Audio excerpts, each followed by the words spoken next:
ije azaban min fauqikum, siksa timbul ti luhur. Bentukna engke aya hujan teu eureun-eureun nya poe hujan banjir buah siksa poe atawa hujan batu cara ashabul fil di batuan atau hujan es buah deh datang ke buah rarusak atau poe teureun kilat sing jeleger tambah deui ku geladeg sing jeleger datang ka teu daya teu upaya siksa ti aing min fauqikum ditimbulkan ku Allah bakal siksana kumaha ialah diaduk-aduk ku Gusti Allah melalui syiar organisasi golongan-golongan wa yuziko ba'dakum dibere ngasaan ku Gusti Allah sebahagian bangsa ba'd ku siksaan sebagian bangsa deui perang multinasional jeung Irak dia kasaksian ku selesai eta berangkat deui Libya selesai Libya Syria suara nu datang ke urang geus macem-macem urang mun maca koran lokal mah kos kieu mun maca koran internasional mah kos kieu mun maca berita-berita mah kos kieu tinggal urang bae bingung sementara nu boga berita asli nu bogana adalah Amerika urang teu daya teu upaya soal berita aya ge selundupan berita nu asli apa iya apa tidak mulailah dikaburkeun Bashar Asad teh merupakan Fir'aun lah satu sisi Bashar Asad ia telah memperjuangkan bangsa jeung negara melalui agama Islam satu sisi jaritakeun Bashar Asad teh ieu adalah Syiah anu luar biasa satu sisinya nama Wahabi satu sisi deui ahli sunnah wal jamaah nu jelas mah urang kebingungan kabeh supaya naon supaya mendukung ke Amerika teu nyaho keasianana kumaha tah kos kitulah yuwayal bisakum syi'a wa yudhiqu ba'dakum ba'sa ba'd perang dia kulantaran disuplai ku Iran Amerika neuleuh heula bahaya sebab di Iran aya 3 rudal anu luar biasa nomor kahiji rudal Husein kadua rudal Hasan nomor katilu rudal Ali ngaranna ge teu kira-kira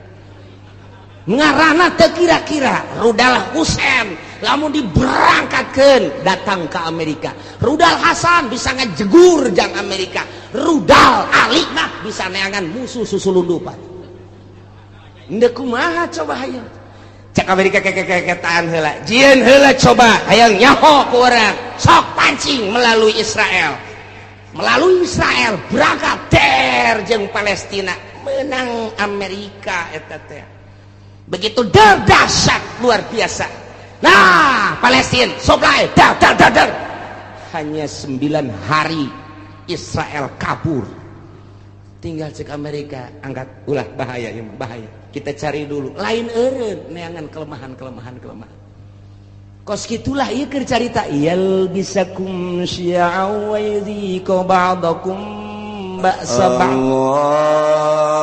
Allahumma shalli ala sayyidina Muhammad wa ala ali sayyidina Muhammad bejakeun Muhammad kul huwal qadiru ala an yab'atsa 'alaikum 'adzaban min fawqikum aw min tahti arjulikum aw yalbisakum syi'an wa yudhiqa ba'dakum ba'sa ba'd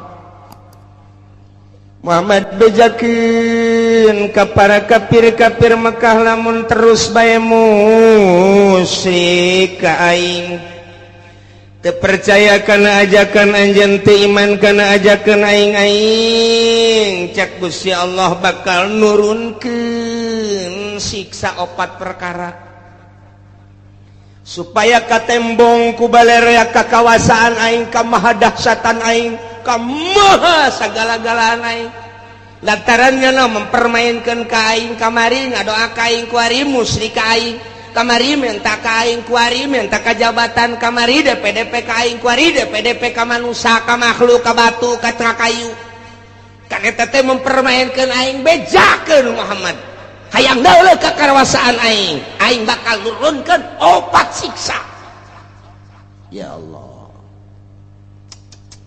qul bejakeun Muhammad wal qadiru ala ayyab'asa alaikum adaban aing maha kawasa aing bahasa gala-gala cak Gusti Allah lamun kitu bae petana aing bakal nurunkeun ka makhluk khususna ka urang Mekah umumna ka saha bae siksa 4 perkara ya kan hiji azaban min fauqikum siksa betimbul ti luhur bentukna engke aya hujan teu eureun-eureun nya poe hujan banjir ka buah wacaak siksa wae atawa hujan batu cara ashabul fil di batuan atau hujan es buah deh datang ke buah rarusak atau poek teureun kilat sing jeleger ditambah deui ku geladeg sing jeleger datang ka teu daya teu upaya siksa ti aing min paukikum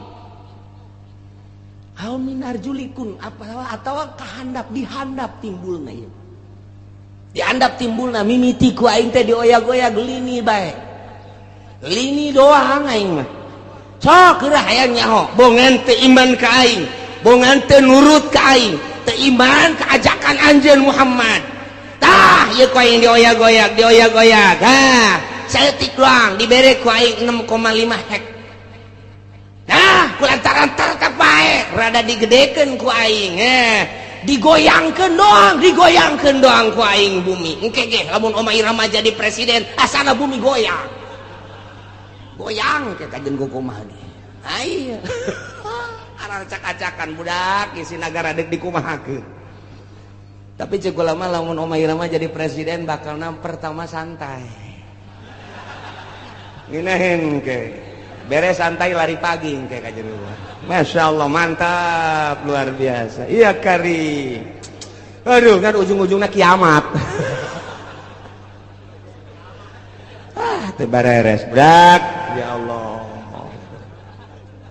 serius ya langsung ngerti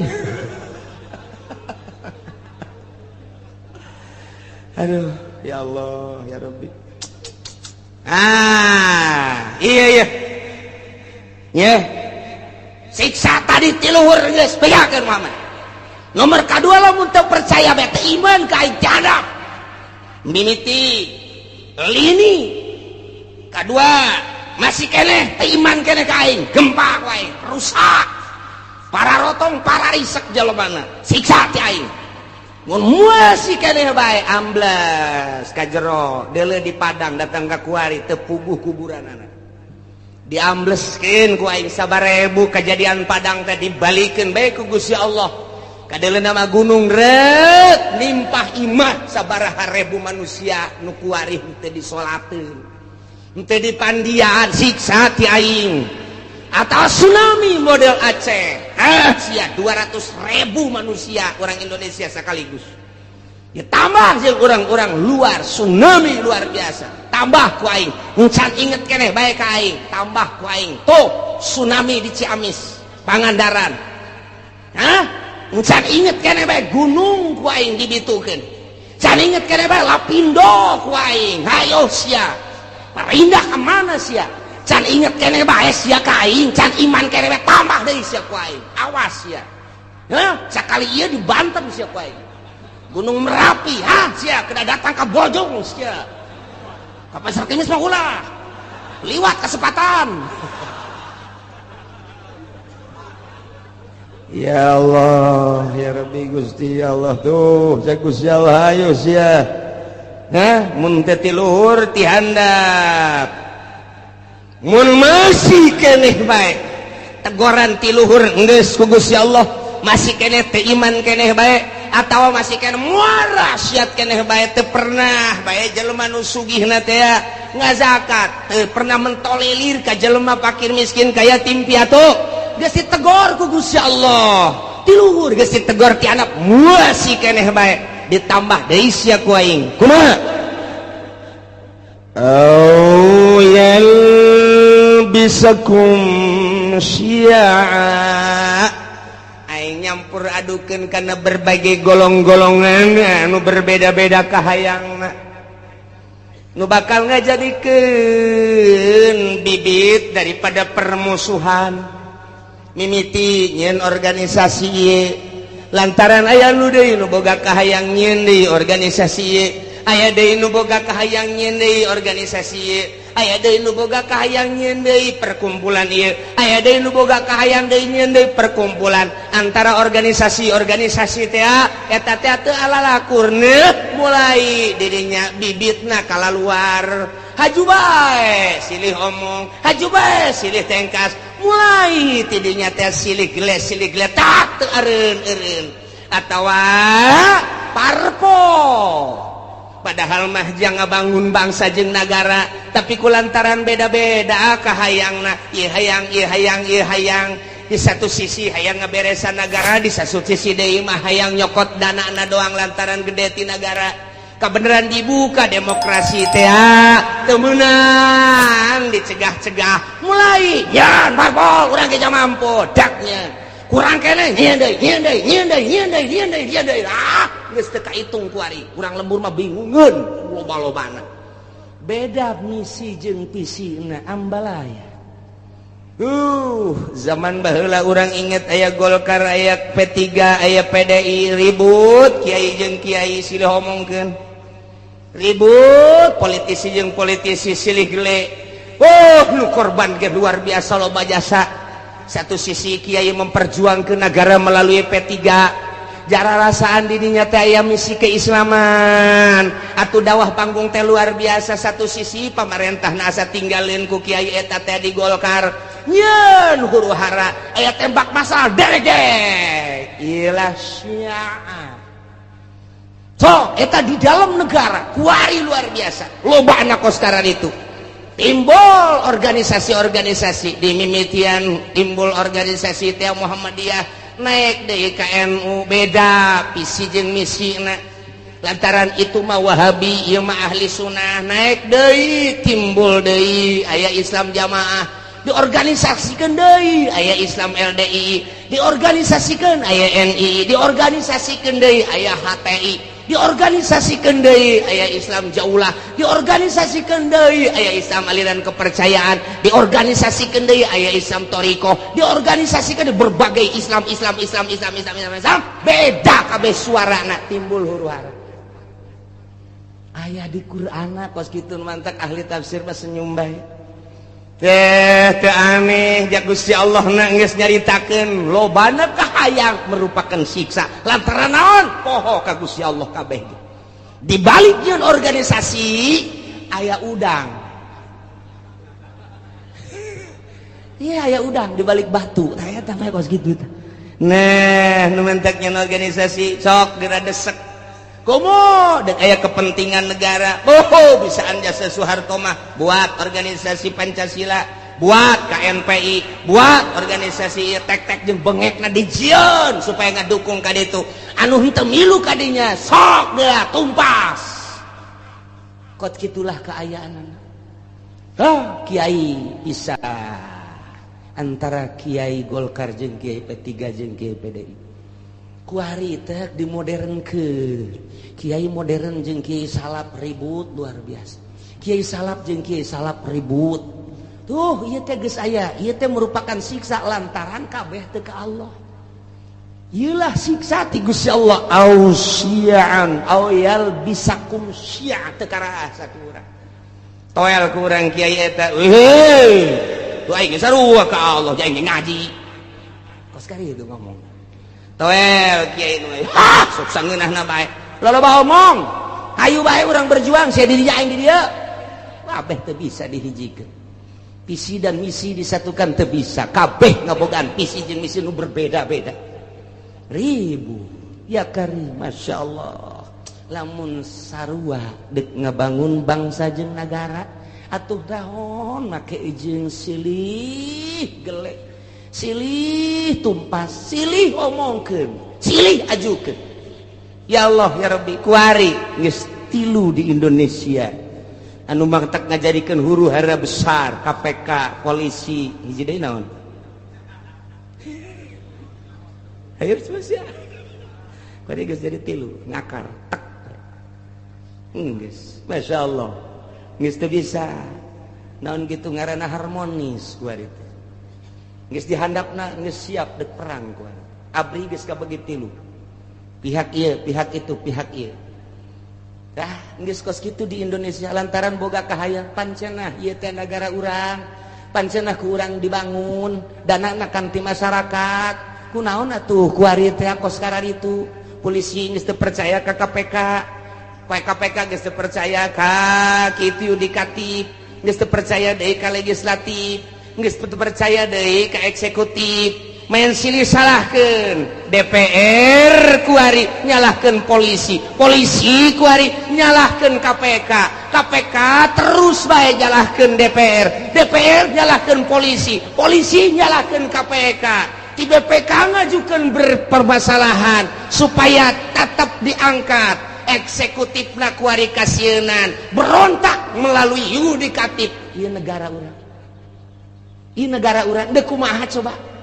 Pikir cenah dek ngaberesan masyarakat nyanana beresaneun, nyanana beresan urang mah teu kumaha je kieu bae nongton nyana ieu teh kuari teh kos kitu mun hayang nyahoma di negara urang.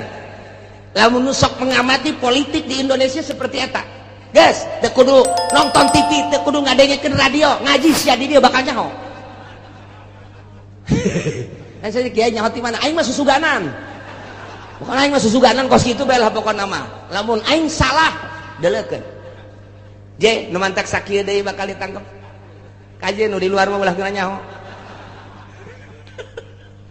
Ji tuh polisi geus teu bisa ngamankeun DPR lantaran DPR nyalahkeun polisi. Polisi KPK ge sarua bae geus kos kararitu ku ari teh. Pelaksana sebagai eksekutif kuari geus kasienan lantaran nu mentek kasienan teh kabeh baroga salah.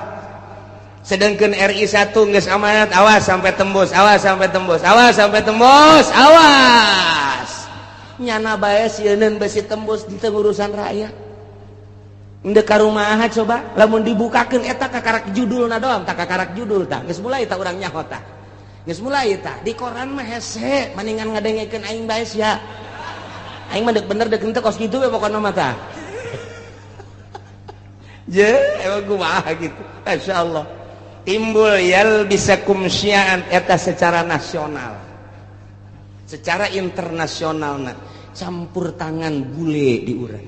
Emrik hayang cicing di urang berleha-leha di nagarana henteu boga potensi bumi. Boga potensi negara hanya jual beli alat perang hasil produksinya na cau di Amerika mah hui di Amerika mah swag mah komo jasa di Amerika mah mun urang ke Amerika coba urang ka ditu teh hayang swag moal aya di urang teh hayang swag jeung naon atuh neangan awi moal aya di Amerika mah nu sok pake nyayur teh anak awi naon ngaranna Iwung coba neangan di Amerika mantap kulit betah ge iwung. Neuleunya na ka Indonesia aya iwung, aya awi, aya cau, aya anak cau. Aduh luar biasa. Dideuleu ku nyana hasil bumina. Minyak aya, logam aya dan lain sebagainya. Cekel huluna. Lo ngomong sia. Geus wae. Ye, ieu negara ulah loba ngomong yang sabaraha sia. Itu bisa, Pak. Ini meraih kas. Rakyat mana? Ngomong. Itu bisa. Ya, tembak siapa? Ya. Wah, saya sebar persen. Ya. Jipan lain gula dok. Merek, kabeh. Ya udah, tanda tangan. Beres. Cicingnya nanti di. nyin gedung di Indonesia luar biasa. Lambat laun ternyata loba anu dibawa ka ditu dibanding jeung du dimbrati ku urang. Nah, mulai dibuatlah kepercayaan bule di urang ngadu. Di antara politisi di luhur, ieu kepercayaan bule, ieu kepercayaan rakyat ngadu. Nah, timbul huru-hara internasional bakal naik. Taya di Indonesia ge tinggal pencet knop doang jegur ujian anak. Emang kumaha kitu? Rakyat teh geus teu sudi jasa di bawah kikieuan. Tetapi pemerintahnya tidak mentolerir geus ka rakyat. Tetapi iya kan bumi pertiwi Indonesia Bhinneka Tunggal Ika 135 juta rakyat Indonesia cak Raden Homa Irama disatukan oleh Bhinneka Tunggal Ika. Jadi kumaha gitu geus tinggalin tambah kali mah 135 juta lain 35 juta ku ari mah bung jenggot.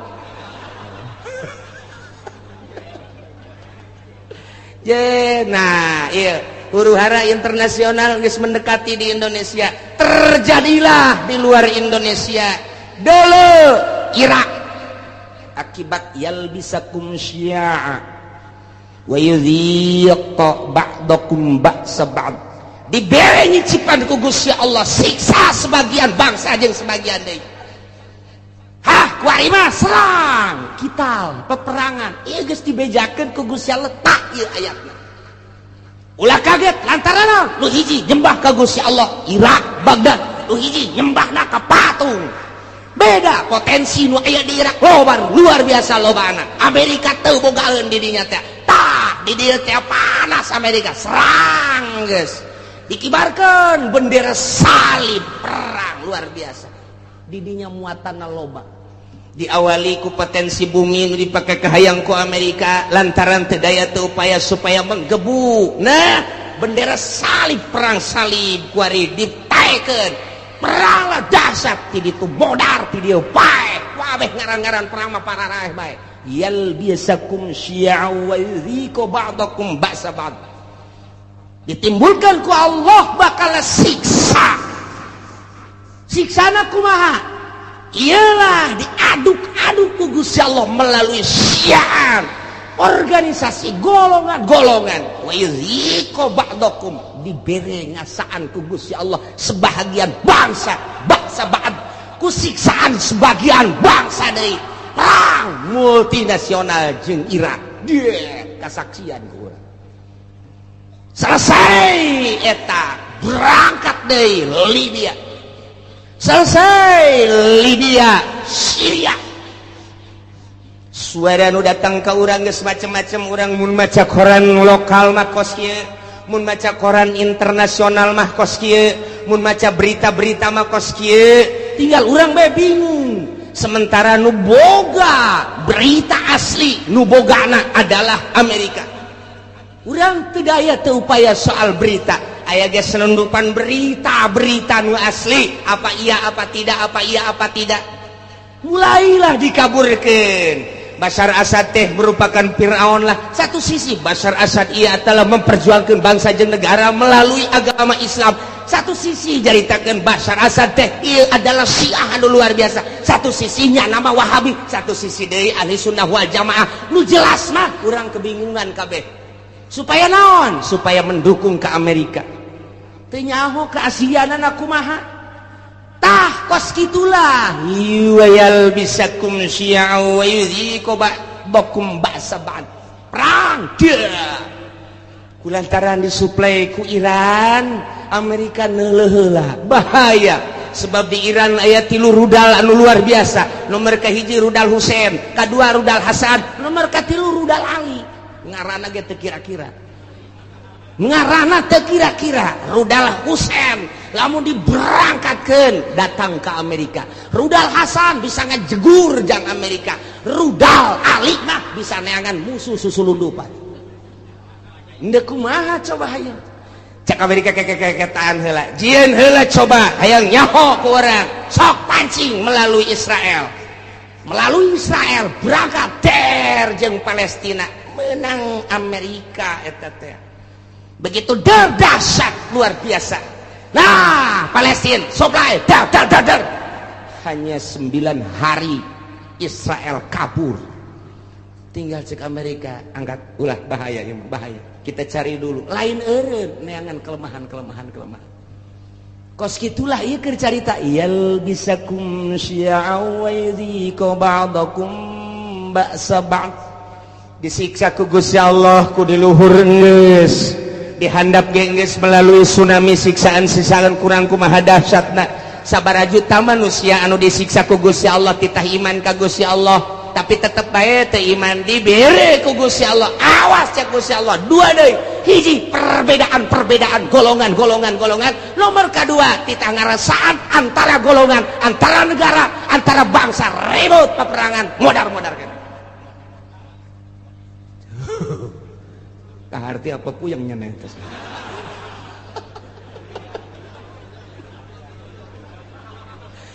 Internasional dibawa kurang caner geus encana geus berurusan anak Taliban terus bae militan di mana aya perang di dinya nya nama aya Osama bin Laden geus eueuh ditambah deui ku ari tetep aya ditambah deui ku organisasi HTI secara internasional jauhlah geus secara internasional araya di tiap-tiap peperangan teh berbagai organisasi ja peperangan kamari bae di Israel orang Indonesia bagi aya ka ditu kok nyeplos ka ditu model urang teu nyaho aya nu nyeplos kos kitu lamun teu direkomendasi ku RI moal bisa sementara kapan urang teh negara teh aslina teh manut ke Amerika tapi kok aya orang Indonesia di ditu ja perang Irak aya orang Indonesiaan di ditu perang Iran aya orang Indonesiaan di ditu ieu urang Indonesia mah asana mah nya nama Okos Bunglon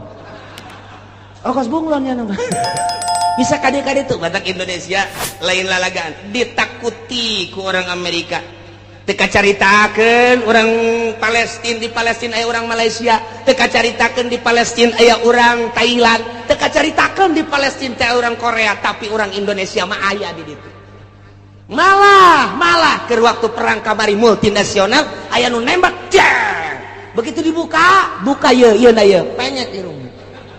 Wah, cek orang Amerika, iya mah lain orang Irak, lain Iran, lain Taliban. Coba status seorang mana?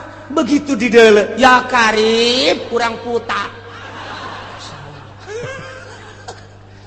Anu gede hutang teh kabur ka ditu. Paeh hirup-hirup ceknya naing daripada. Indonesia sangat diperhitungkan, masya Allah. Tak poso ribut poso nasional teman-teman.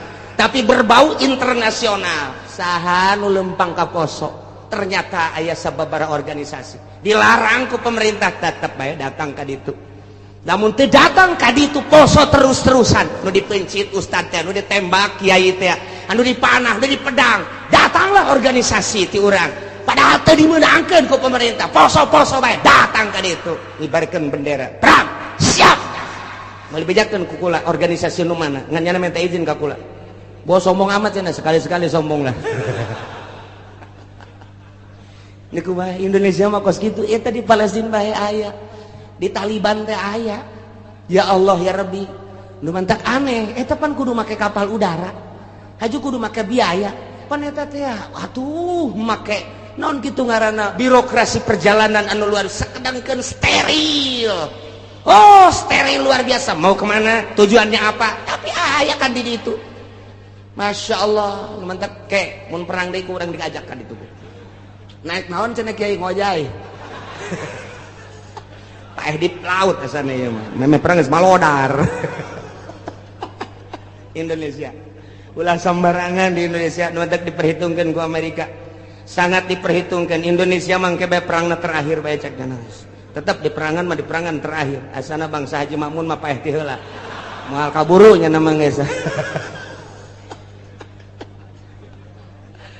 Siksa ti Gusti Allah leletikanana di urang antar kampung leletikanana ti urang antar desa leletikanana ti ku urang antar kiai kunaon eta lantaran boga kahayang kiai ieu ngayakeun ieu kiai ieu ngayakeun ieu teu harmonis ribut kiai jeung kiai syi'an wa yudhiqu ba'dakum ba'sa ba'd hayang rada gede melalui organisasi-organisasi hayang gede deui melalui parpol. Cerita tentang perbedaan di parpol anu geus teu aneh deui, kuari makin dibesar-besarkeun, makin digede-gedekeun. Urang nyaho ketika PKB naik, bos sabaraha nu paeh saat harita. Sabaraha ieu ge ieu cantang tu ka hareupeuna. Lantaran armada Prabowo anu luar biasa, armada jenggot anu luar biasa. Armada wah geus pohara ieu mah main ke bakalna teh. Nah ieu sehingga ada ieu besi jadi siksa ti Gusti Allah. Mun sia teh iman ka aing, mun sia teu taat ka aing, teu takwa ka aing, beres siksa opat. Hiji ti luhur min fauqikum, dua ti handap min arjulikum. Mun ti luhur jeung ti dihandap teu dianggap, awas aoyel bisa kumsian aing yeun tata golongan engke golongan lain sakadar cicing wa yuziko ba'dakum ba'saban ribut perang. Jadi berarti geus aya ti ditu nu mantap cek Kangjeng Nabi, inna ummati sataftariqu ala sintaini wa sab'ina firqatan. Sayeuna umat kaula bakal paberencai ngajadi 72 golongan. Kabeh ngaku ahli sunnah padahal ma'an najiyatu firqatun nu salamat mah bakalna sapirqah. Jararieun jelema golongan atas namana Islam boro-boro organisasi cacak-cacak partai ge make atas nama Islam. Baheula P3 make atas nama Islam, kemudian PKB make atas nama Islam, PNU make atas nama Islam. Padahal mah di Indonesia mah kapan teu meunang nyeun partai Islam lantaran KBG huluna adalah demokrasi. Teu meunang berbau sara, tapi kelantaran nipu ke masyarakat make aturan Islam lain aturan, make lebo Islam. Ujung-ujung nama atuh henteu. Lah eueuh nanaonan ribut Golkar jeung P3, ribut P3 jeung PKB, ribut KB jeung PNU, ribut jeung PD, ribut. Nah, perputaran pilpres nu tahun itu sabaraha anu paeh. Pilpres kamari sabaraha anu paeh. Tinggal pilpres anu bakal sing hade lantaran merupakan siksa. Urang mangadoa bae ka Gusti Allah Subhanahu wa taala. Jadi kukumahakeun ke negara urang teh tetep kos kieu bae sebab can aya nu niatan untuk merubah, membangkitkan semangat rakyat jeung bangsa mengarah ke jujur jeung adil can aya. Ku ayeuna sakitu mah cuek-cuek bae biasa-biasa bae. Wae milih-milih bae ngan ulah datang ka gusur-gusur eungkeuy-eungkeuyan teu nyaho maksud sing hade. Lantaran ieu teh ya siksa ti Gusti Allah. Ku luhur geus, ku handap geus, dibuatlah hasil urang keneh. Ialah yal bisakum syi'a wa yudhiqu ba'dakum ba'sa.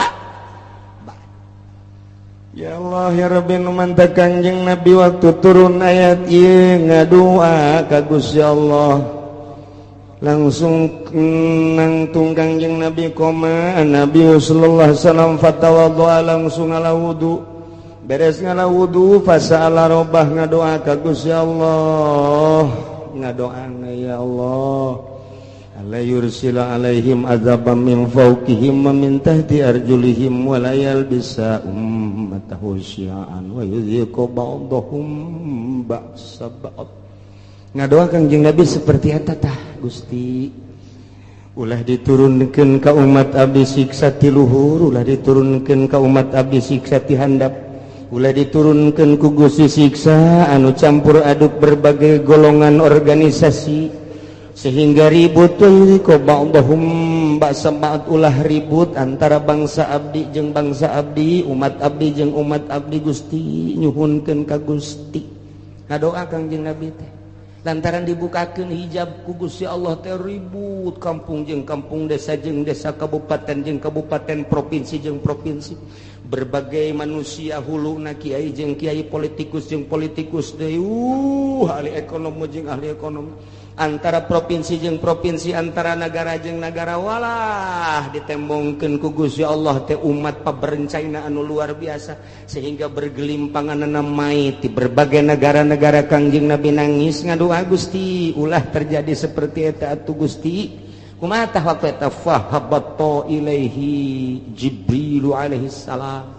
Allah ngutus malaikat Jibril turun tak bijakeun Jibril ke Muhammad, ya Muhammadu innaka sa'alta rabbak arba'an, anjeun teh ngadoa ka Gusti Allah nyuhunkeun supaya disalametkeun tina 4 rupa tadi, siksa ti luhur, siksa ti handap, siksa golongan-golongan jeung siksa peperangan-peperangan antar bangsa. Nah fa'ataka isdatain wa mana'aka isdatain, nu dua ku Gusti Allah diijabah, nu dua mah henteu. Bebeja malaikat Jibril dua diijabah dimuhunkeun ku Gusti Allah, nu dua henteu. Naon nu dua cek Kangjeng Nabi ya Jibril, layatiyahum adzabum min fawqihim wa min wala min tahti arjulihim yastasiluhum. Nu dua siksa ti luhur jeung siksa ti handap mah moal dina ayana ge eta teh moal terlalu dahsyat. Siksa ti luhur paling aba-aba doang, siksa ti handap paling aba-aba doang, sekali-sekali digempakeun eta mah hanya sebagian kecil cek malaikat Jibril, disunamikeun hanya sebagian kecil. Moal terus-terusan Gusti Allah nyiksa seperti eta mah moal nu dua diijabah. Nah cek Kangjeng Nabi lantaran nu dua eta mah fa innahuma adzaban likulli ummatin istajma'at ala takdzibi tanabiha wa raddi kitabi rabbiha. Lantaran nu dua eta mah patalina jeung kaimanan ka pangeran jeung kaimanan ka kitab pangeran.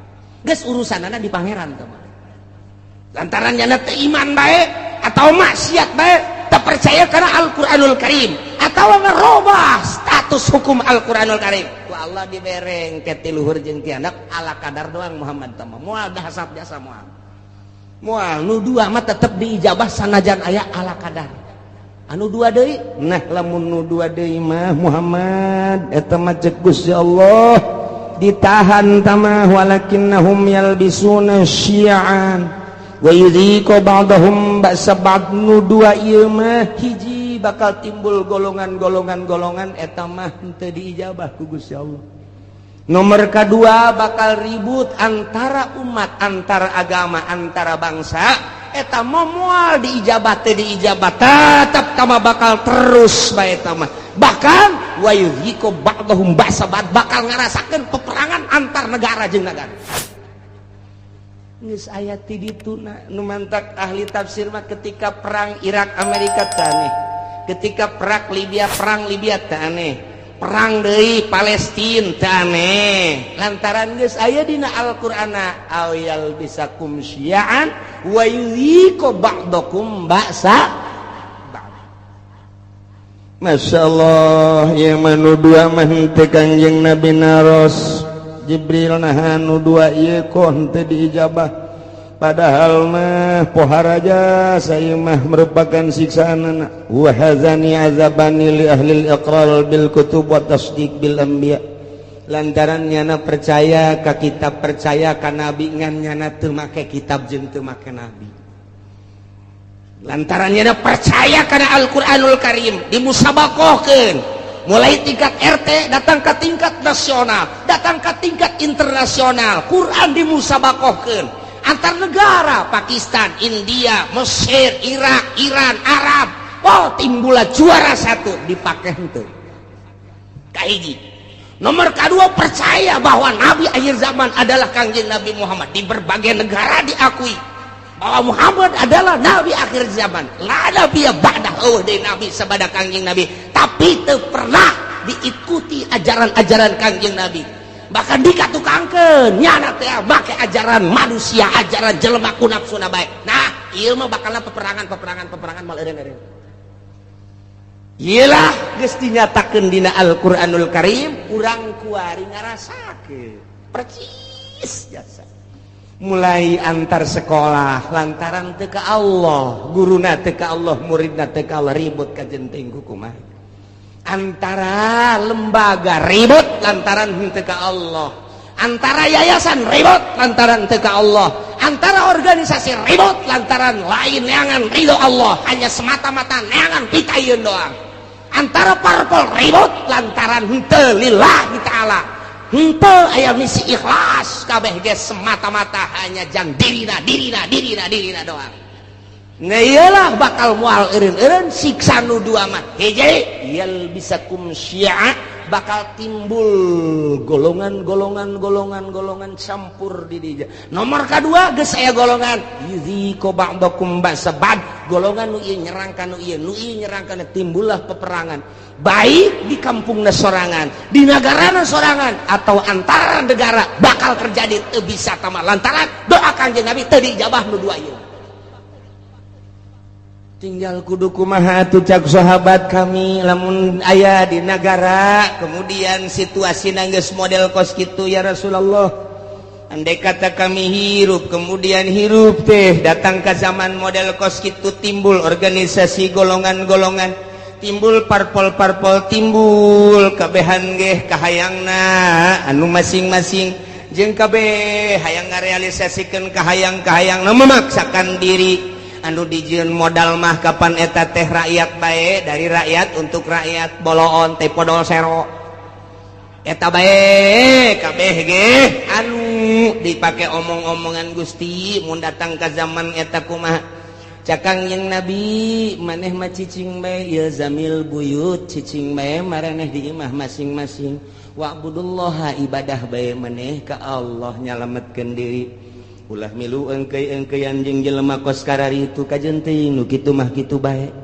cak sahabat atuh engke nagara kudu kumaha engke ge aing nyieun engke bakalna kesatria cak Gusti Allah saat aing deuk ngararapih nagara eta di mana geus kacau engke aing bakal nyieun kesatria rijal bahasana engke rijal ku aing ditimbulkeun anu gagah nu luar biasa engke ge moal kaharti ku otak-otak manusia saat eta bakal mimpin bangsa mimpin umat mimpin negara di luar konstatir manusia engke ge bakal ditimbulkeun ku aing tah ke geus aya kesatria bakalna ke kakarak umat nuturkeun satungtung can aya kesatria mah ulah waka cek manusia engke cirina kumaha Gusti eta kesatria nu bakal mimpin bangsa model kos kitu teh cirina deuleu bae engke si Semar bakal boga ponggawa opat manehanana teh kabeh ge khawarikun lil adat deuleu engke si Semar cak Gusti Allah manja cenah Kanjeng Nabi geus nyahon ka Semar ya Semar mah belah dieu tah zaman kamari tah zaman Wali Sanga Semar mah tah mimiti aya wayang gelar kadua wayang kulit katilu wayang golek jadi dinya kok Kanjeng Nabi nyahon ka Semar ai sia otak teh diteunden di dengkul bleon wayahna coba tunaikeun ka dada ye si Semar teh eta teh adalah lambang seorang wali hiji si Semar masa lilana tilok make baju nomor kaduanya nama lamun lempang tilok rurusuhan nomor katilu di mana lempangnya nama luak liuk bae eta si Semar kos kitu jeung deui tara bertindak di mana-mana encan musyawarah jeung si cepot sia seuri sok tongton meureunnya tetepnya nama kudu musyawarah heula jeung si Udel jeung si Cepot jeung si Gareng tetep musyawarah ke masukan tidinya berarti nyana nama tilok turun langsung kege aya tangan-tanganna tetep ahli Allah bae kitu jadi didukung ku para ahli Allah geus lamun make bajuna hurung herang keneh lain si Semar mah geus urang teh angan ke calon presiden anu henteu make baju siapa bodoh jasa siapa aduh bodoh jasa teangan ke calon presiden anu henteu make sapatu teangan coba anu make sempak doang mantap biasa ieu mah atuh geus bae ku urang duetkeun Oma Irama jeung Rita ya Karim ya Allah ya Rabbi na ieu ku Kanjeng Nabi disilokakeun engke ge aya ahlullah al-arif billah nu bakal mimpin negara nu mantak baheula teh kurang kumaha gagahna di Indonesia berbagai kerajaan-kerajaan coba Sunan Rahmat diutus ku Gusti Allah dilanjutkeun ku para sunan diakhiri ku Sunan Cirebon eta kabeh ahli-ahli Allah Subhanahu wa taala Banten nu katengah katelah degeulna lantaran boga ilmu pucuk umun di dinya di mana hibar satungtung deuleu ngalengkah 40 imah kalengkahan diutus ka dieu teh Maulana Hasanuddin ahli Allah tumbang nu kos karari itu kuari ge lain teu nyarkel karena ilmu kabeh ge ieu bangsa di DPR pusat teh nyekel ilmuna ilmu dugala kabeh lantaran manehanana ditembak supaya ngebul di anu supaya anu nyekelna ilmu kararitu wungkul lantaran ieu nu kuari mah tapakna kabeh ge di Pelabuhan Ratu jeung Nyi Roro Kidul. Masya Allah satungtung can kadele ke bakal aya kiai ge menyuarakeun kiai nu asli ikuti urang lamun di deuleu kamari eta Gus Dur teh Kosi Semar ja persis Kosi Semar coba ge amati coba ge amati ku tukang wayang makanya hoan ge satungtung can aya ulah waka lantaran ieu mah raradutan kabeh ge geus salametkeun diri urang saat engke sakedeung deui urang batur ihyak-ihyakan urang mah Allahu Akbar batur kampanye urang mah salat duha be Allahu Akbar duitna mah cokot teh tah sia mah sok kitu bae sih blon jadi benerna ieu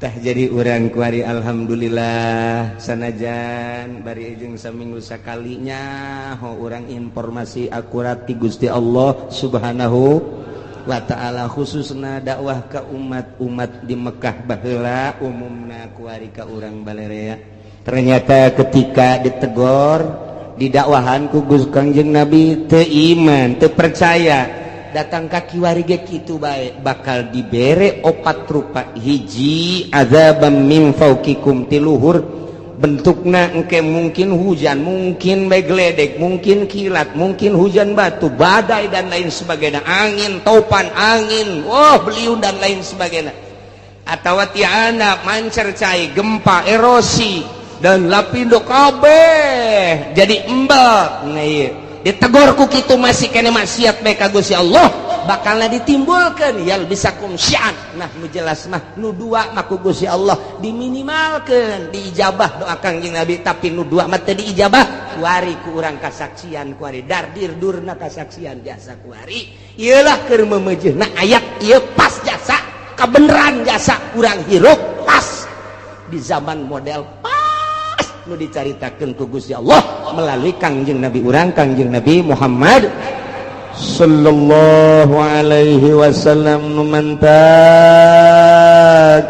unzur kaifa nusarriful ayati la'allahum yafqahun pikir ku anjeun kumaha Gusti Allah ngajelaskeun kana dalil-dalil kakawasan Gusti Allah Allah mah maha kawasa moal aya nu bisa nyalametkeun di awalna ge tadi ketika saat-saat kritis saha nu bisa nyalametkeun ketika dahsyatna siksa dahsyatna penyakit dahsyatna musibah nah ieu teh baik ti luhur maupun ti handap atawa dibentuk ku berbagai organisasi atawa ku parpol eta teh merupakan siksa-siksa anu dijual mah rakyat jeung bangsa jeung nagara padahal mah ajang beuteungna masing-masing eta teh siksa dikorbankeun rakyat hanya demi seseorang dikorbankeun rakyat hanya demi golongan tak eta teh nang Gusti Allah tah deuk mun tayang ka saha cek Gusti Allah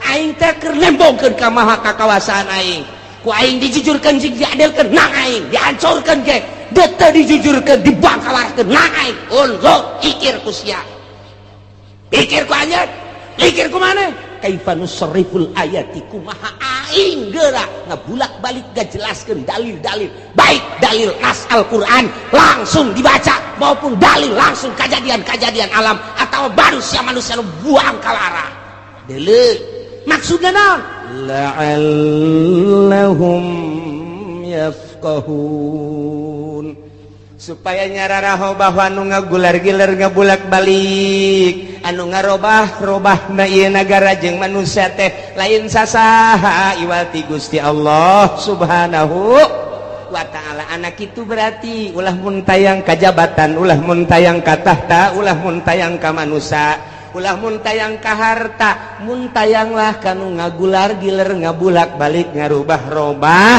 ieu alam, ieu manusia, ieu negara, ieu bangsa. Saha tadi kan geus ditanya, saha nu bisa nyalametkeun?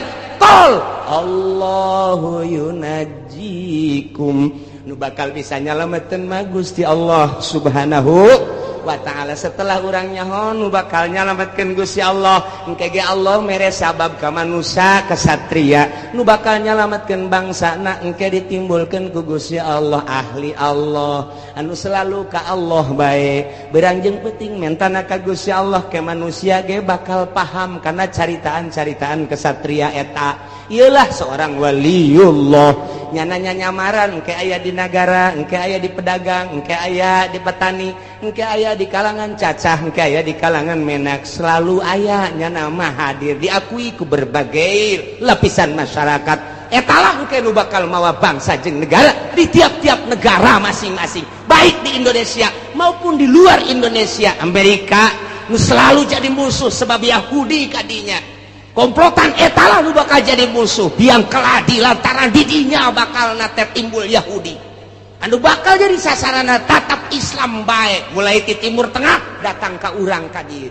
Tinggal urang muntayang ka Gusti Allah, mudah-mudahan urang kabehan ditangtayungan ku Gusti Allah, bangsa jeung negara urang ditangtayungan ku Gusti Allah, rakyat jeung pembesar-pembesar ditangtayungan ku Gusti Allah, sehingga Allah mele perturungan ka urang kabehan. Bejakeun Muhammadukul huwal qadiru ala an yab'asa 'alaikum 'adzaban min fawqikum aw min tahti arjulikum aw yalbisakum syi'an wa yudhiqa ba'dakum ba'sa ba'd.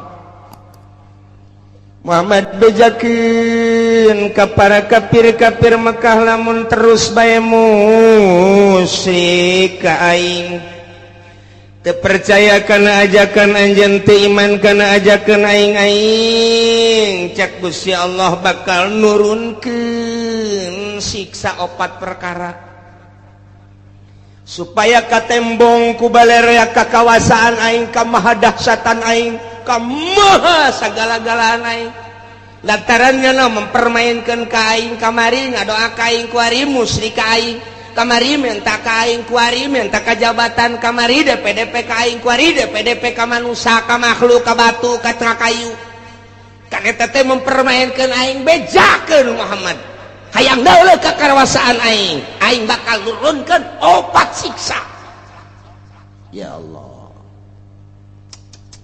qul bejakeun Muhammad wal qadiru ala ayyab'asa 'alaikum 'adaban, aing maha kawasa, aing bahasa segala-gala cak Gusti Allah, lamun kitu bae petana aing bakal nurunkeun ka makhluk khususna ka urang Mekah umumna ka saha bae siksa 4 perkara.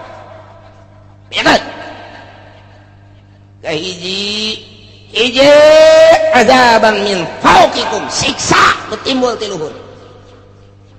Bentukna engke aya hujan teu eureun-eureun, nya poe hujan banyak kan buah caak. Siksa wae. Atawa hujan batu cara ashabul fil. Di batuan, atau hujan es buah deh datang ke buah rarusak, atau poek teureun kilat sing jeleger ditambah deui ku geladeg sing jeleger datang ka teu daya teu upaya siksa ti aing. Min paukikum aw min arjulikun, atawa kahandap dihandap timbulna ieu, dihandap timbulna mimiti ku aing teh dioyag-oyag lini bae, lini doang aing mah sok geurah hayang nyaho, bongan teu iman ka aing, bongan teu nurut ka aing, teu iman ka ajakan anjeun Muhammad. Tah ieu ku aing dioyag-oyag saeutik doang dibere ku aing 6,5 hek. Nah kulantaran tertep bae rada digedekeun ku aing, digoyangkeun doang ku aing bumi. Engke ge lamun Oma Irama jadi presiden asana bumi goyang ke kajen kumaha ge. Aya. Arang acak-acakan budak isi nagara deuk dikumahakeun. Tapi cek lama lamun Omah Irama jadi presiden bakal pertama santai. Nginahin ke. Beres santai lari pagi ke kajenua. Masya Allah mantap luar biasa. Iya kari. Aduh kan ujung-ujungnya kiamat. Tebareres brak ya Allah. Serius ya. Langsung ngerti. Aduh, ya Allah, ya Rabbi. Iya. Ya. Siksa tadi ti luhur geus pegakeun Muhammad. Nomor kedua lamun teu percaya bae teu iman ka aing tiadap. Mimiti lini. Kedua, masih keneh teu iman keneh ka aing, gempa wae, rusak. Para rotong, para risek jelebana. Siksa ti aing. Mun masih keneh bae amblas ka jero deuleu di Padang datang ka kuari teu puguh kuburanana diambleskeun ku aing 1000 kejadian Padang teh dibalikeun bae ku Gusti Allah ka deuleuna mah gunung rek nimpah imah sabaraha ribu manusia nu kuari teu disolateun teu dipandian siksa ti aing atau tsunami model Aceh sia 200.000 manusia orang Indonesia sekaligus ya tambah sih orang-orang luar tsunami luar biasa tambah ku aing encan inget keneh bae ka aing tambah ku aing tuh tsunami di Ciamis Pangandaran encan inget keneh bae gunung ku aing dibitukeun encan inget keneh bae Lapindo ku aing hayo sia perindah kemana sia can inget kene bae sia ka aing can iman kene bae tambah deui sia ku aing awas sia sakali ieu di Banten sia ku aing Gunung Merapi sia kena datang ke Bojong sia ka Pasar Kemis mah ulah liwat kesempatan ya Allah ya Rabbi Gusti ya Allah tuh cek Gusti Allah ayo sia mun teu ti luhur ti handap mun masih keneh bae teguran ti luhur geus ku Gusti Allah masih keneh teu iman keneh bae atawa masih keneh muara siat keneh bae teu pernah bae jelema nu sugihna teh ngazakat teu pernah mentolerir ka jelema fakir miskin ka yatim piatu geus ditegor ku Gusti Allah ti luhur geus ditegor ti anak masih keneh bae ditambah deui sia ku aing kumaha bisakum syi'a aing nyampur adukeun kana berbagai golong-golongan anu berbeda-beda kahayangna nu bakal ngajadikeun bibit daripada permusuhan mimiti nyeun organisasi ieu lantaran aya nu deui nu boga kahayang nyeun deui organisasi ieu aya deui nu boga kahayang nyeun deui organisasi ieu aya deui nu boga kahayang nyeun deui perkumpulan ieu aya deui nu boga kahayang deui nyeun deui perkumpulan antara organisasi-organisasi teh eta teh teu alalakurna mulai didinya bibitna kalaluar haju bae silih omong haju bae silih tengkas mulai tidinya teh silih gele tak teu eureun atawa parpo padahal mah jangan bangun bangsa jeung nagara tapi kulantaran beda-beda kahayangna ieu hayang di satu sisi hayang ngaberesan negara di satu sisi deui mah hayang nyokot danana doang lantaran gede ti negara kabeneran dibuka demokrasi teh teu meunang dicegah-cegah mulai yan parpol urang ge mampu daknya kurang kene nyieun deui geus teu kahitung ku ari urang lembur mah bingungeun loba-lobana beda misi jeung visina ambalaya zaman baheula urang inget aya Golkar aya P3 aya PDI ribut kiai jeung kiai silih omongkeun ribut politisi jeung politisi silih gele nu korban ge luar biasa loba jasa satu sisi kiai memperjuangkan negara melalui P3 jara rasaan dirinya teh aya misi keislaman atuh dawah panggung teh luar biasa satu sisi pamarentah asa tinggalin ku kiai eta teh di Golkar nyeun huru hara aya tembak masal derege ilah syiah so eta di dalam negara kuari luar biasa loba anak kostaran itu timbul organisasi-organisasi di mimitian timbul organisasi teh Muhammadiyah naik deui ka NU beda visi jeung misina lantaran itu mah Wahabi ieu mah ahli sunnah naik deui timbul deui aya Islam Jamaah diorganisasikeun deui aya Islam LDI diorganisasikeun aya NI diorganisasikeun deui aya HTI diorganisasikeun deui aya Islam Jaulah diorganisasikeun deui aya Islam aliran kepercayaan diorganisasikeun deui aya Islam Thariqah diorganisasikeun berbagai Islam beda kabeh suarana timbul huru-hara aya di Qur'ana kos kitu mantak ahli tafsir mah senyum bae teu aneh ja Gusti Allah na geus nyaritakeun lobana kahayang merupakan siksa lantaran naon poho ka Gusti Allah kabeh di balik jeung organisasi aya udang iya aya udang di balik batu tah eta mah kos kitu tah nah nu mentek nyen organisasi sok diradesek komo dek aya kepentingan negara bisaan jasa Soeharto mah buat organisasi Pancasila buat KNPI buat organisasi tek-tek jeung bengekna dijieun supaya ngadukung ka ditu anu henteu milu kadinya sok geus tumpas kot kitulah kaayaanana kiai bisa antara kiai Golkar jeung kiai P3 jeung kiai PDI kuari teh dimodernkeun kiai modern jeung kiai salap ribut luar biasa kiai salap jeung kiai salap ribut tuh ieu teh geus aya ieu teh merupakan siksa lantaran kabeh teu ka Allah ieulah siksa ti Gusti Allah ausian awyal bisakum syi'a teu karasa ku urang toel ku urang kiai eta tuh aing sarua ka Allah jeung ngaji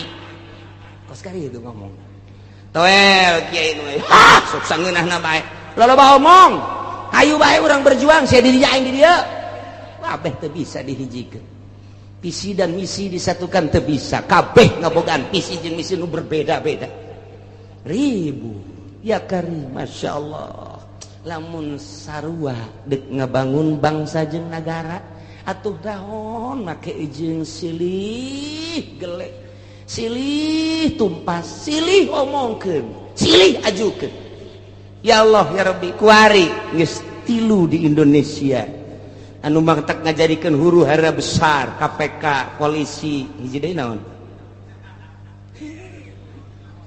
ayo sia kuari geus jadi 3 ngakar tek geus masyaallah geus teu bisa naon kitu ngaranna harmonis kuari teh geus dihandapna geus siap deuk perang kuari abri geus kabagi 3 pihak ieu pihak itu pihak ieu tah geus kos kitu di Indonesia lantaran boga kahayang pancenah ieu teh nagara urang pancenah ku urang dibangun danana kan ti masyarakat kunaon atuh kuari teh kos kararitu polisi geus teu percaya ka KPK KPK geus teu percaya ka kitu yudikatif geus teu percaya deui ka legislatif geus teu percaya deui ka eksekutif main silih salahkeun DPR kuari nyalahkeun polisi kuari nyalahkeun KPK terus bae nyalahkeun DPR nyalahkeun polisi nyalahkeun KPK di BPK ngajukeun berpermasalahan supaya tetap diangkat eksekutifna kuari kasienan berontak melalui yudikatif ieu negara urang deuk kumaha coba pikir cenah deuk ngaberesan masyarakat nyanana beresaneun urang mah teu kumaha je kieu bae nongton nyana ieu teh kuari teh kos kitu mun hayang nyaho di negara urang lamun nu sok mengamati politik di Indonesia seperti eta geus teu kudu nonton TV teu kudu ngadengekeun radio ngaji sia di dieu bakal nyaho saya kieu nyaho ti mana aing mah susuganan bukan aing mah susuganan kos kitu bae lah pokona mah lamun aing salah deleukeun je nu mantak sakieu deui bakal ditangkep kaje nu di luar mah ulah geuna nyaho ji tuh polisi geus teu bisa ngamankeun DPR lantaran DPR nyalahkeun polisi polisi KPK ge sarua bae geus kos karari itu ku ari teh pelaksana sebagai eksekutif ku ari geus kasienan lantaran nu mentek kasienan teh kabeh baroga salah sedangkeun RI 1 geus amanat awas sampai tembus awas nyana bae sieun besi tembus di urusan rakyat endeu ka rumaha coba lamun dibukakeun eta ka karak judulna doang tak ka karak judul tah geus mulai tah urang nyaho tah geus mulai tah di koran mah hese maningan ngadengekeun aing bae sia aing mah deuk bener deuk henteu kos kitu we pokona mah tah je emang kumaha gitu masyaallah timbul yalbisakum syi'an eta secara nasional secara internasional campur tangan bule di urang emrik hayang cicing di urang berleha-leha di nagarana teu boga potensi bumi teu boga potensi negara hanya jual beli alat perang hasil produksinya cau eueuh di Amerika mah hui eueuh di Amerika mah sueg mah komo eueuh jasa di Amerika mah mun urang ka Amerika coba urang ka ditu teh hayang sueg moal aya di urang ge teh hayang sueg jeung naon atuh neangan awi moal aya di Amerika mah nu sok pake nyayur teh anak awi naon ngaranna iwung coba neangan di Amerika mantap kula teu betah ge iwung neuleunya na ka Indonesia aya iwung aya awi aya cau aya anak cau aduh luar biasa dideuleu ku nyana hasil bumina minyak aya logam aya dan lain sebagainya cekel huluna loba omong sia guys wae ye iman negara ulah loba omong yang sabaraha sia geus teu bisa padi mah rakyat mah loba omong ieu teu bisa ya tembak sia poin ya wah saya sebar persen sia jipan lain kula dok merek kabeh ya udah tanda tangan teh beres cicingnya nanti di nyin gedung di Indonesia luar biasa lambat laun ternyata loba anu dibawa ka ditu dibanding jeung du dinimbrati ku urang nah mulai dibuatlah kepercayaan bule di urang ngadu di antara politisi di luhur ieu kepercayaan bule ieu kepercayaan rakyat ngadu timbul huru-hara internasional bakal naik timbul huru-hara internasional bakal naik taya di Indonesia ge tinggal pencet knop doang jegur ujian anak emang kumaha kitu rakyat teh geus teu sudi jasa di bawah kikieuan tetapi pemerintahnya tidak mentolerir geus ka rakyat tetapi ieu kan bumi pertiwi Indonesia Bhinneka Tunggal Ika 135 juta rakyat Indonesia cak Raden Homa Irama disatukan oleh Bhinneka Tunggal Ika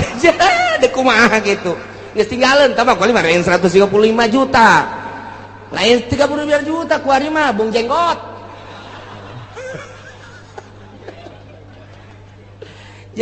nah iya huru-hara internasional geus mendekati di Indonesia terjadilah di luar Indonesia dulu Irak akibat yalbisakum syi'a wa yudhiqa ba'dakum ba'sa ba'd dibere nyicipan ku Gusti Allah siksa sebagian bangsa jeung sebagian deui kuari mah serang kital peperangan ieu geus dibejakeun ku Gusti Allah tak ieu ayatna ulah kaget lantaran lu hiji nyembah ka Gusti Allah Irak Baghdad lu hiji nyembahna ka patung beda potensi nu aya di Irak loba luar biasa lobana Amerika teu bogaeun di dinya teh tah di dieu teh panas Amerika serang geus dikibarkeun bendera salib perang luar biasa di dinya muatanna loba diawali ku potensi bumi nu dipake kahayang ku Amerika lantaran teu daya teu upaya supaya menggebu nah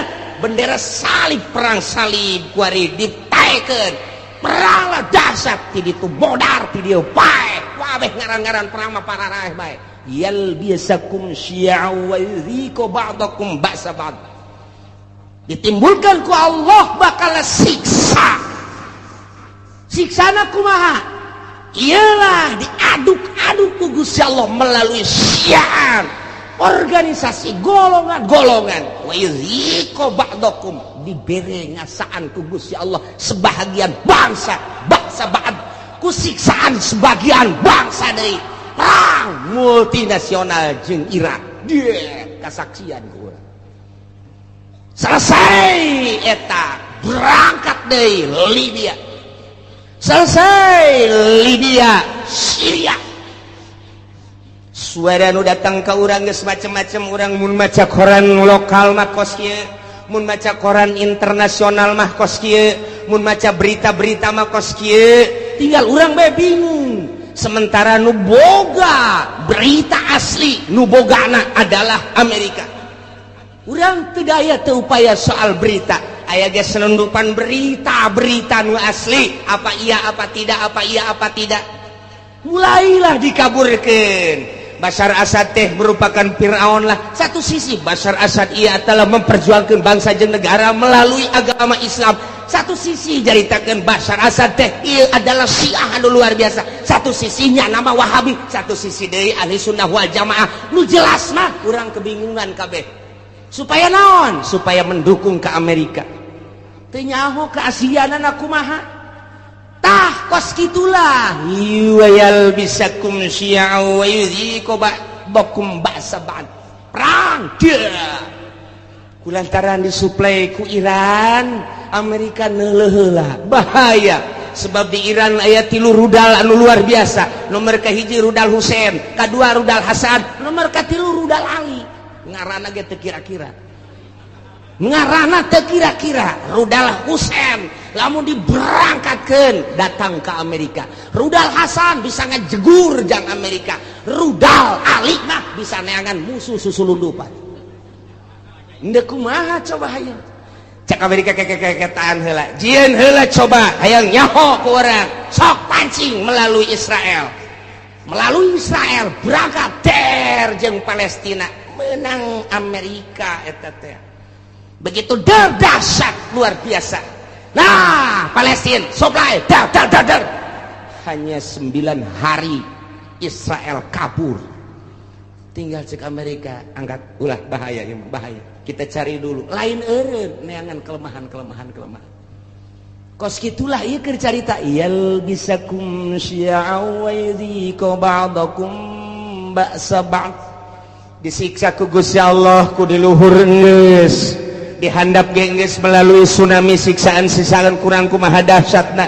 Sabaraha juta manusia anu disiksa ku Gusti Allah titah iman ka Gusti Allah, tapi tetep bae teu iman dibere ku Gusti Allah. Awas cek Gusti Allah. Dua deui. Hiji perbedaan golongan. Nomor kedua titah ngarasaan antara golongan, antara negara, antara bangsa ribut peperangan modar-modar kan. Arti apa pu yang nyeneng terus.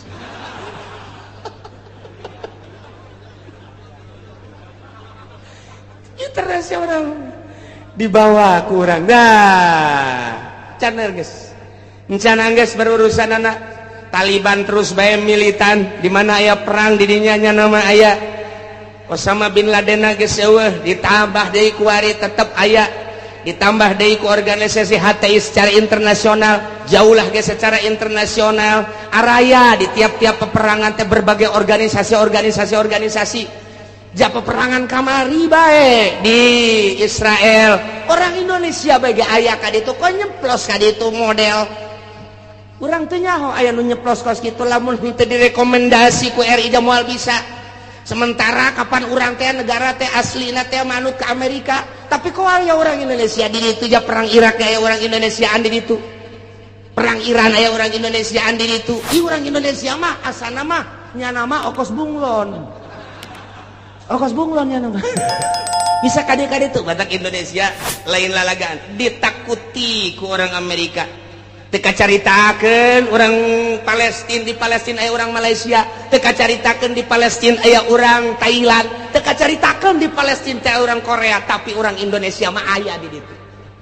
Malah keur waktu perang kamari multinasional aya nu nembak. Begitu dibuka, ieu na ieu penyet irung.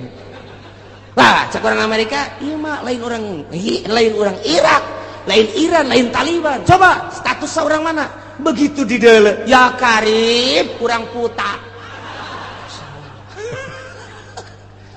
anu gede hutang teh kabur ka ditu paeh hirup-hirup ceknya naing daripada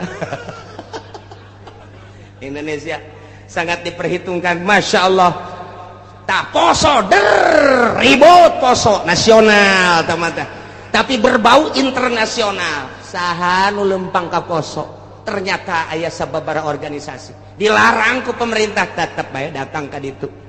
Namun teu datang ka ditu poso terus-terusan nu dipencit ustad teh nu ditembak kiai teh anu dipanah nu dipedang datanglah organisasi ti urang padahal teu dimeunangkeun ku pemerintah poso-poso bae datang ka ditu ngibarkeun bendera perang siap meuli bejakeun ku kula organisasi nu mana ngan nyana minta izin ka kula bos sombong amat cenah sekali-sekali sombong lah niku bae Indonesia mah kos kitu eta di Palestina bae aya di Taliban teh aya ya Allah ya Rabbi nu mantak aneh eta pan kudu make kapal udara haju kudu make biaya pan eta teh atuh make naon kitu ngaranna birokrasi perjalanan anu luar sakedangkeun steril. Oh steril luar biasa mau kemana tujuannya apa tapi aya kan di ditu. Masya Allah mantap ke mun perang deui urang diajak ka ditu naik naon cenah kiai ngojay paeh di laut asana ieu mah meme perang geus malodar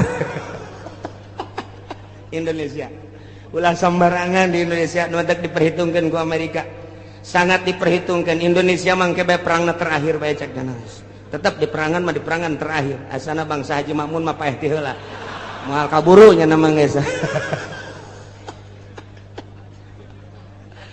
siksa ti Gusti Allah leletikanana di urang antar kampung leletikanana ti urang antar desa leletikanana ti ku urang antar kiai kunaon eta lantaran boga kahayang kiai ieu ngayakeun ieu kiai ieu ngayakeun ieu teu harmonis ribut kiai jeung kiai syi'an wa yudhiqu ba'dakum ba'sa ba'd hayang rada gede melalui organisasi-organisasi hayang gede deui melalui parpol cerita tentang perbedaan di parpol anu geus teu aneh deui kuari makin dibesar-besarkeun makin digede-gedekeun urangnya ketika PKB naik bos sabaraha nu paeh saat harita sabaraha ieu ge ieu cantang tu ka hareupeuna lantaran armada Prabowo anu luar biasa armada jenggot anu luar biasa armada wah geus pohara ieu mah main engke bakal nata nah ieu sing ada ieu beusi jadi siksa ti Gusti Allah mun sia teh iman ka aing mun sia teu taat ka aing teu takwa ka aing bere siksa opat hiji ti luhur min fauqikum dua ti handap min arjulikum mun ti luhur jeung ti dihandap teu dianggap awas aoyel bisa kumsian aing yeun tata golongan engke golongan lain sakadar cicing wa yuziko ba'dakum ba'sa ribut perang. Jadi berarti geus aya ti ditu nu mantap cek Kangjeng Nabi inna ummati sataftariqu ala sintaini wa sab'ina firqatan sayeuna umat kaula bakal paberencai ngajadi 72 golongan kabeh ngaku ahli sunnah padahal ma annajiyatu firqatun nu salamat mah bakalna sapirqah jararieun jelema golongan atas namana Islam boro-boro organisasi cacak-cacak partai ge make atas nama Islam baheula P3 make atas nama Islam kemudian PKB make atas nama Islam PNU make atas nama Islam padahal mah di Indonesia mah kapan teu meunang nyeun partai Islam lantaran KBG huluna adalah demokrasi teu meunang berbau sara tapi kelantaran nipu ke masyarakat make aturan Islam lain aturan make lebo Islam ujung-ujung nama atuh henteu lah eueuh nanaonan ribut Golkar jeung P3 ribut P3 jeung PKB ribut KB jeung PNU ribut jeung PDI ribut nah perputaran pilpres nu tahun itu sabaraha anu paeh pilpres kamari sabaraha nu paeh tinggal pilpres anu bakal sing hade lantaran merupakan siksa urang mangadoa bae ka Gusti Allah Subhanahu wa taala. Jadi kukumahakeun ke negara urang teh tetep kos kieu bae sebab can aya nu niatan untuk merubah membangkitkan semangat rakyat jeung bangsa mengarah ke jujur jeung adil can aya. Ku ayeuna sakitu mah cuek-cuek bae biasa-biasa bae. Wae milih-milih bae ngan ulah datang ka kagusur-gusur eungkeuy-eungkeuyan teu nyaho maksud sing hade. Lantaran ieu teh ya siksa ti Gusti Allah. Ku luhur geus, ku handap geus dibuatlah hasil urang keneh. Ialah yal bisakum syi'a wa yudhiqu ba'dakum ba'sa. Ya Allah ya Rabbi nu mantap Kanjeng Nabi waktu turun ayat ieu ngadua ka Gusti Allah. Langsung nangtung Kanjeng Nabi koma Nabi sallallahu alaihi wasallam fatawaddoa langsung ala wudu. Beres ngala wudu fasa'ala robah ngadoa ka Gusti Allah. Ngadoana ya Allah alla yursila alaihim azaban min fawqihim wa min tahti arjulihim wa la yalbisa ummatahu syi'an wa yudhiqu ba'dahum ba'sa ba'd. Ngadoa Kanjeng Nabi seperti eta tah Gusti. Ulah diturunkeun ka umat abdi siksa ti luhur, ulah diturunkeun ka umat abdi siksa ti handap, ulah diturunkeun ku Gusti siksa anu campur aduk berbagai golongan organisasi sehingga ribut ko ba'dahum ba'sa ba'd, ulah ribut antara bangsa abdi jeung bangsa abdi, umat abdi jeung umat abdi. Gusti nyuhunkeun ka Gusti. Ngadoa Kanjeng Nabi teh lantaran dibukakeun hijab ku Gusti Allah teh ribut kampung jeung kampung, desa jeung desa, kabupaten jeung kabupaten, provinsi jeung provinsi, berbagai manusia huluna kiai jeung kiai, politikus jeung politikus deui, ahli ekonomi jeung ahli ekonomi, antara provinsi jeung provinsi, antara negara jeung negara. Walah ditembongkeun ku Gusti Allah teh umat paberencana anu luar biasa sehingga bergelimpangan namai ti berbagai negara-negara. Kanjeng Nabi nangis ngadoa Gusti ulah terjadi seperti eta atuh Gusti. Kumaha tah waktu eta fahabatta ilaihi Jibril alaihi salam. Allah ngutus malaikat Jibril turun bijakeun Jibril ke Muhammad, ya Muhammadu innaka sa'alta rabbak arba'an. Anjeun teh ngadoa ka Gusti Allah nyuhunkeun supaya disalametkeun tina 4 rupa tadi, siksa ti luhur, siksa ti handap, siksa golongan-golongan jeung siksa peperangan-peperangan antar bangsa. Nah fa'ataka isdatain wa mana'aka isdatain. Nu dua ku Gusti Allah diijabah, nu dua mah henteu. Bebeja malaikat Jibril dua diijabah dimuhunkeun ku Gusti nu dua henteu. Naon nu dua cek Kanjeng Nabi ya Jibril, la yatiyahum adzabun min fawqihim wa min wala min tahti arjulihim yastasiluhum. Nu dua siksa ti luhur jeung siksa ti handap mah moal dina ayana ge eta teh moal terlalu dahsyat. Siksa ti luhur paling aba-aba doang, siksa ti handap paling aba-aba doang, sekali-sekali digempakeun eta mah hanya sebagian kecil cek malaikat Jibril, disunamikeun hanya sebagian kecil. Moal terus-terusan Gusti Allah nyiksa seperti eta mah moal nu dua diijabah. Nah cek Kanjeng Nabi lantaran nu dua eta mah fa innahuma adzaban likulli ummatin istajma'at ala takdzibi tanabiha wa raddi kitabi rabbiha. Lantaran nu dua eta mah patalina jeung kaimanan ka pangeran jeung kaimanan ka kitab pangeran. Geus urusanana di pangeran teh mah. Lantaran nya teh iman bae atau maksiat bae, teu percaya kana Al-Qur'anul Karim atawa ngarobah status hukum Al-Qur'anul Karim. Ku Allah dibereng ke ti luhur jeung ti handap ala kadar doang Muhammad teh mah. Moal dahsyat jasa moal. Moal nu dua mah tetep diijabah sanajan aya ala kadar. Anu dua deui, nah lamun nu dua deui mah Muhammad eta mah cek Gusti Allah ditahan tamah walakinnahum yalbisuna syi'an wa yudhiqu ba'dahum ba'sa ba'd. Nu dua ieu mah hiji bakal timbul golongan-golongan eta mah henteu diijabah ku Gusti Allah.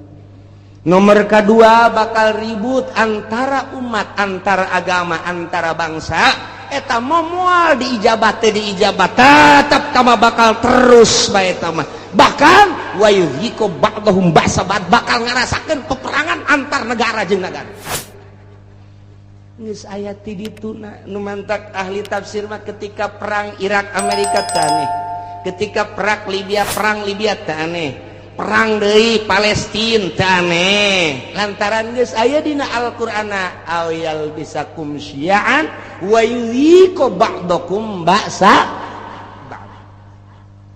masyaallah ya manu dua mah teh Kanjeng Nabi naros Jibril nah anu dua ieu kon teu diijabah padahal mah poharaja saya mah merupakan siksaan wa hazani azabani li ahli al-iqrar bil kutub wa tasdiq bil anbiya lantaran nyana percaya ka kitab percaya ka nabi ngan nyana teu make kitab jeung teu make nabi lantaran nyana percaya kana Al-Qur'anul Karim dimusabakohkeun mulai tingkat RT datang ke tingkat nasional datang ke tingkat internasional Quran dimusabakohkeun antar negara Pakistan, India, Mesir, Irak, Iran, Arab oh timbullah juara satu dipake henteu kahiji nomor kedua percaya bahwa Nabi akhir zaman adalah Kanjeng Nabi Muhammad di berbagai negara diakui bahwa Muhammad adalah Nabi akhir zaman la nabiyya ba'dahu dari Nabi sabada Kanjeng Nabi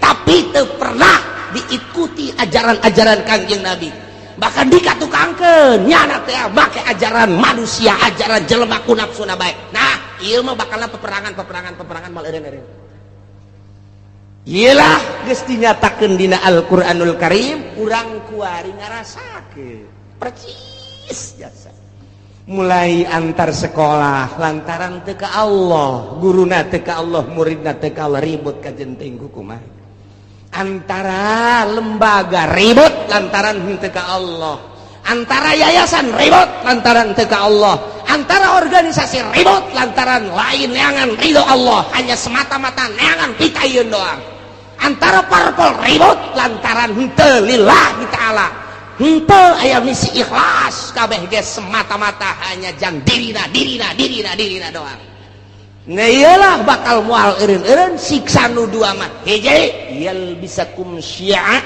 bakal timbul golongan campur di dieu nomor kedua geus aya golongan yuziku ba'dakum ba'sabad golongan nu ieu nyerang ka nu ieu nyerang kana timbullah peperangan baik di kampungna sorangan di nagarana sorangan atau antara negara bakal terjadi teu bisa tama lantaran doa Kanjeng Nabi teu dijabah nu dua ieu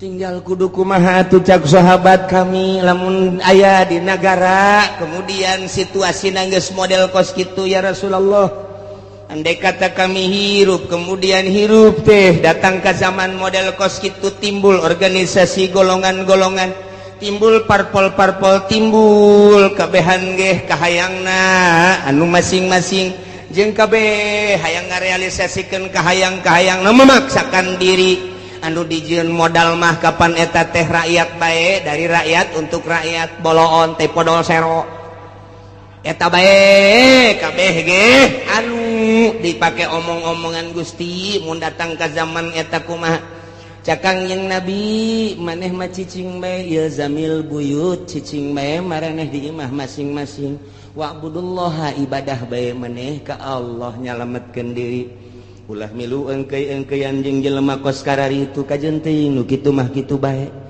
cak sahabat atuh engke nagara kudu kumaha engke ge aing nyieun engke bakalna kesatria cak Gusti Allah saat aing deuk ngararapih nagara eta di mana geus kacau engke aing bakal nyieun kesatria rijal bahasana engke rijal ku aing ditimbulkeun anu gagah nu luar biasa engke ge moal kaharti ku otak-otak manusia saat eta bakal mimpin bangsa mimpin umat mimpin negara di luar konstatir manusia engke ge bakal ditimbulkeun ku aing tah ke geus aya kesatria bakalna ke kakarak umat nuturkeun satungtung can aya kesatria mah ulah waka cek manusia engke cirina kumaha Gusti eta kesatria nu bakal mimpin bangsa model kos kitu teh cirina deuleu bae engke si Semar bakal boga ponggawa opat manehanana teh kabeh ge khawarikun lil adat Deleng ke si Semar cak Gusti Allah. Manja cenah. Kanjeng Nabi geus nyahon ka Semar. Ya Semar mah belah dieu tah mah zaman kamari tah mah zaman Wali Sanga Semar mah tah mah mimiti aya wayang gelar kedua, wayang kulit katilu, wayang golek. Jadi nya kok Kanjeng Nabi nyahon ka Semar. Ai sia otak teh ditenden di dengkul belon. Wayahna coba tunaikeun ka dada. Ye si Semar teh eta teh adalah lambang seorang wali. Hiji si Semar masa lilana tilok make baju. Nomor keduanya nama lamun lempang tilok rurusuhan. Nomor katilu di mana lempangnya nama luak liuk bae. Eta si Semar kos kitu. Jeung deui tara bertindak di mana-mana encan musyawarah jeung si Cepot. Sia seuri sok tongton meureun nya. Tetepnya nama kudu musyawarah heula jeung si Udel jeung si Cepot jeung si Gareng tetep musyawarah ke masukan tidinya. Berarti nyana nama tilok turun langsung kege aya tangan-tangana tetap ahli Allah bae gitu. Jadi didukung ku para ahli Allah geus lamun make bajuna hurung herang keneh lain si Semar mah geus urang teh angan ke calon presiden anu henteu make baju. Siapa bodoh jasa siapa? Aduh bodoh jasa teh angan ke calon presiden anu henteu make sapatu. Jangan coba anu make sempak doang mantap biasa ieu mah atuh geus bae ku urang duetkeun Oma Irama jeung Rita. Ya Karim ya Allah ya Rabbi na ieu ku Kangjeng Nabi disilokakeun engke ge aya ahlullah al-arif billah nu bakal mimpin negara. Mantak baheula teh kurang kumaha gagahna di Indonesia berbagai kerajaan-kerajaan coba Sunan Rahmat diutus ku Gusti Allah dilanjutkeun ku para sunan diakhiri ku Sunan Cirebon eta kabeh ahli-ahli Allah Subhanahu wa taala. Banten nu katengah telah degeulna lantaran boga ilmu pucuk umun di dinya di mana hibar satungtung deuleu ngalengkah 40 imah kalengkahan diutus ka dieu teh Maulana Hasanuddin ahli Allah tumbang nu kos karal itu kuari ge lain teu nyarekel kana ilmu kabeh ge ieu bangsa di DPR pusat teh nyekel ilmuna ilmu dugala kabeh lantaran manehanana ditembak supaya ngebul di anu supaya anu nyekelna ilmu karari tu wungkul lantaran ieu nu kuari mah tapakna kabeh ge di Pelabuhan Ratu jeung Nyi Roro Kidul. Masya Allah satungtung can kadeuleu ke bakal aya kiai ge menyuarakeun kiai nu asli ikuti urang lamun di deuleu kamari eta Gus Dur teh kosi Semar ja percis kosi Semar coba ge amati coba ge amati ku tukang wayang makanya nyahoan ge satungtung can aya ulah waka lantaran ieu mah raradutan kabeh ge geus salametkeun diri urang saat engke sakedeung deui urang batur ihyak-ihyakan urang mah Allahu akbar batur kampanye urang mah salat duha bae Allahu akbar duitna mah cokot teh eta sia mah sok kitu bae sih blon jadi benerna ieu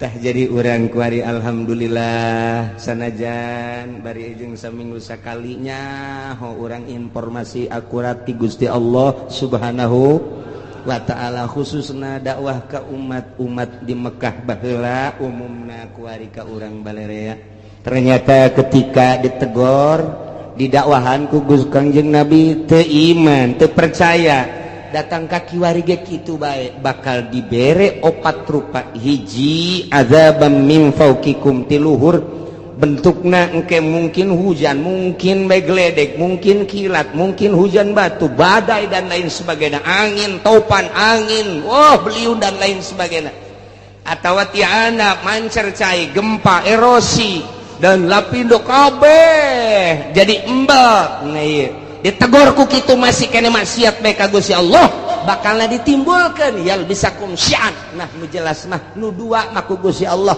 diminimalkeun diijabah doa Kangjeng Nabi, tapi nu dua mah teu diijabah kuari ku urang kasaksian kuari dardir durna kasaksian jasa kuari ieulah keur memeujeuhna ayat ieu pas jasa kabeneran jasa urang hirup pas di zaman model pas nu dicaritakeun ku Gusti Allah melalui Kangjeng Nabi urang Kangjeng Nabi Muhammad sallallahu alaihi wasallam nu mantat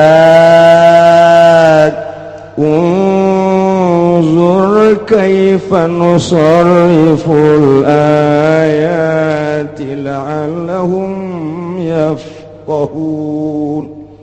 Pikir ku anjeun kumaha Gusti Allah ngajelaskeun kana dalil-dalil kakawasan Gusti Allah. Allah mah maha kawasa, moal aya nu bisa nyalametkeun di awalna ge tadi ketika saat-saat kritis saha nu bisa nyalametkeun. Ketika dahsyatna siksa, dahsyatna penyakit, dahsyatna musibah. Nah ieu teh baik ti luhur maupun ti handap atawa dibentuk ku berbagai organisasi atawa ku parpol eta teh merupakan siksa anu dijual mah rakyat jeung bangsa jeung nagara, padahal mah ajang beuteungna masing-masing eta teh siksa dikorbankeun rakyat hanya demi seseorang, dikorbankeun rakyat hanya demi golongan. Tak eta teh nang Gusti Allah tah deuk mun tayang ka saha cek Gusti Allah aing teh keur nembongkeun ka maha kakawasaan aing. Ku aing dijujurkeun jeung diadelkeun nang aing dihancurkeun ge deuk teu dijujurkeun dibangkalarkeun nang aing. Ullo ikir ku sia, pikir ku anjeun, pikir ku maneh kaifa nusarriful ayati kumaha aing geura ngabulak-balik ngajelaskeun dalil-dalil, baik dalil nas Al-Qur'an langsung dibaca maupun dalil langsung kejadian-kejadian alam atau manusia-manusia nu buang kalara. Deuleu maksudna naon? La'allahum yafqahun, supaya nyararaho bahwa anu ngagular-gilar ngabulak-balik anu ngarobah-robahna ieu nagara jeung manusia teh lain sasaha iwati Gusti Allah Subhanahu wa ta'ala. Anak itu berarti ulah mun tayang kajabatan, ulah mun tayang ka tahta, ulah mun tayang ka manusia, ulah mun tayang ka harta, mun tayanglah kanu ngagular-giler ngabulak-balik ngarubah-robah ieu alam, ieu manusia, ieu nagara, ieu bangsa. Saha tadi kan geus ditanya, saha nu bisa nyalametkeun? Qul Allahu yunajjikum. Nu bakal bisa nyalametkeun mah Gusti Allah Subhanahu wa ta'ala. Setelah urang nyaho nu bakal nyalametkeun Gusti Allah engke ge Allah mere sabab ka manusia ka satria, nu bakal nyalametkeun bangsana engke ditimbulkeun ku Gusti Allah ahli Allah anu selalu ka Allah bae. Beurang jeung peuting mentana ka Gusti Allah ke manusia ge bakal paham kana caritaan-caritaan kesatria eta. Iyalah seorang waliullah nyananya nyamaran engke aya di nagara, engke aya di pedagang, engke aya di petani, engke aya di kalangan cacah, engke aya di kalangan menak, selalu aya nyana mah hadir diakui ku berbagai lapisan masyarakat. Etalah engke nu bakal mawa bangsa jeung negara di tiap-tiap negara masing-masing, baik di Indonesia maupun di luar Indonesia. Amerika nu selalu jadi musuh sebab Yahudi kadinya. Komplotan etalah nu bakal jadi musuh biang keladi lantaran didinya bakal nate timbul Yahudi anu bakal jadi sasarana tatap Islam baik mulai di timur tengah datang ka urang ka dieu. Tinggal urang mun tayang ka Gusti Allah, mudah-mudahan urang kabehan ditangtayungan ku Gusti Allah, bangsa jeung nagara urang ditangtayungan ku Gusti Allah, rakyat jeung pembesar-pembesar ditangtayungan ku Gusti Allah, sehingga Allah mele perturungan ka urang kabehan